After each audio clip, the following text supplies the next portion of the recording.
Remember this video? They even ran out of badges and they started handing out wristbands instead. The only way you could really avoid the crowds was going to the small outdoor areas, but it was brutally hot outside, over 100 degrees. Although inside wasn't much better. By the end, I was drenched in sweat and half my makeup had melted off. Hi, I'm Jelly, and what's Tineecon again this year? And you may be wondering, was it better than last time? I'm very happy to say yes. Now, you don't need to watch my previous video on Tineecon to watch this one. The clips cover some of it, and the gist of it, besides that, was they clearly underestimated how many attendees would come and the venue was way too small. So I'm editing, and I realized that I forgot to mention that last year there was like no parking at the venue. We had to park at a strip mall that was further away and like walk along the side of the road, which was a very busy road to get there. And they didn't have any food vendors. There was like you know how like some hotels will have some snacks or whatever in the lobby. That's all there was. There was no like actual meals. While this con was a lot better than last year, it did leave some to be desired. So let's go over everything that happened, the good and the bad. Starting with the negative. Even though this year it was a bigger space, it was still overcrowded. One of my friends got there a little bit before I did, and he actually left for a little bit because of how loud it was and how overstimulated he was. The Artist Alley was, while unsurprisingly popular, it was super crowded and there was a line for it. At least they had enough badges this year. Like I said, last year they ran out and had to start handing out wristbands because they greatly underestimated how many people would show up.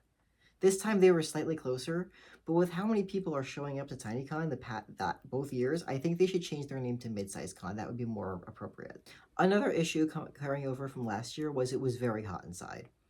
It wasn't nearly as bad as last year, although that may have contributed to the weather outside. As I said, it was a lot nicer.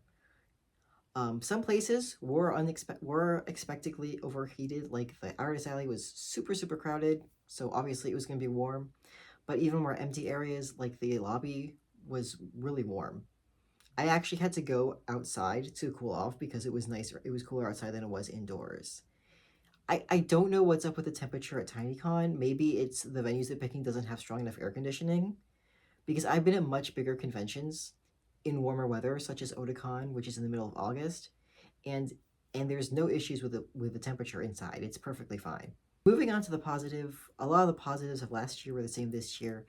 Everyone I spoke to was really sweet, really nice. My favorite part of conventions is just like meeting other people and chatting about our favorite characters, favorite shows, stuff like that. I also brought the bracelets. If you remember my previous video that I made like a couple weeks ago, the bracelets, I said they were for Otakon. That was a lie. I brought them to Tineecon, and I ran out of bracelets, so I might not have any time for Otakon. Depends how much time I have to make more. I also handed out a lot of stickers, so if you want a sticker and you see me at Otakon, I got you. Can't necessarily guarantee a bracelet, though. There were plenty of nice people to talk to. People actually recognized me this year. Last year, I was High School 82. This year I was Cheng Xiaoxi, and more people knew people actually knew who I was this year. The Artist Alley was absolutely fantastic. I knew most of the artists. Once again, it's a smallish local con, so most of them are local. Unfortunately, I'm probably not going to financially recover in time for Otakon, so that's going to be fun. Also, there was a Valko shrine. I know next to nothing about Love in Deep Space. I downloaded it onto my phone for like about half an hour. But I do know their fandom is extremely dedicated, and I do hope that they succeed in getting him put in the US release of the game. There were also food vendors this year. I don't know how good they were because I wasn't very hungry, so I didn't go to them. But at least there was like actual food and not just like snacks. And parking. Parking was a lot easier to find. We could actually park in the hotel parking lot. All in all, I really enjoyed Tineecon a lot more this year than I did last year, although they do still need to fix some things, such as the air conditioning. I will be attending next year as well, but unless there's like some huge changes or something big happens, I probably won't be making a video about it again. And that's pretty much all I have to say about the second ever Tineecon. If you attended or volunteered, I would love to hear about your experiences as well, positive or negative. So please tell me about them down in the comments. If you enjoyed this video, please let me know by clicking the like button and consider subscribing if you'd like to see more from me. Thank you so much for watching this video, and I hope to see you in the next video. Bye.